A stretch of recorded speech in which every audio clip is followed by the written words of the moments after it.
Can I follow up? Yes, have a question, I Des have a Curley, follow-up. yes.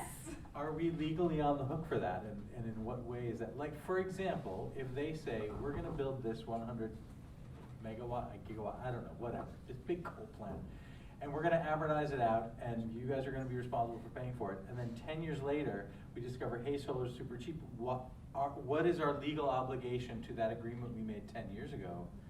And is there any way out of that? I mean, we are the ones who said, you get to be our monopoly energy company, right? So can't we say, you're no longer it, bye? Yeah, absolutely. There are a lot of rules and laws around how we make these decisions. One of the key terms in this whole business is a word called prudency, which basically means, was the decision a good one? And the idea is that there are these guiding rules require the utility to make what's a prudent decision, something that makes sense for the requirements that they have, which normally is around cost, but can also take into account other environmental factors.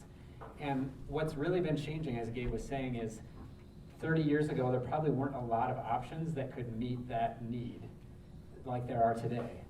But even maybe 5 years ago, they might have made a decision. So like Xcel Energy in Colorado, which is actually a completely different company, but uses the same name, just built a brand new coal plant in 2010. You could argue in court, and I think some people are likely to take them to court over this and say, we shouldn't have to pay for that because it was not a prudent decision, even though our regulators said it was. They were wrong, and Xcel shareholders should have to accept the risk of that investment and not getting fully paid back. There are also lots of other ways that you can deal with kind of that lingering cost in terms of like refinancing, kind of like mortgage refinancing to try to get paid off and get it closed and other things like that. But yes, we're sort of on the hook, but the law does give us some room to say, was that decision a wise one or not?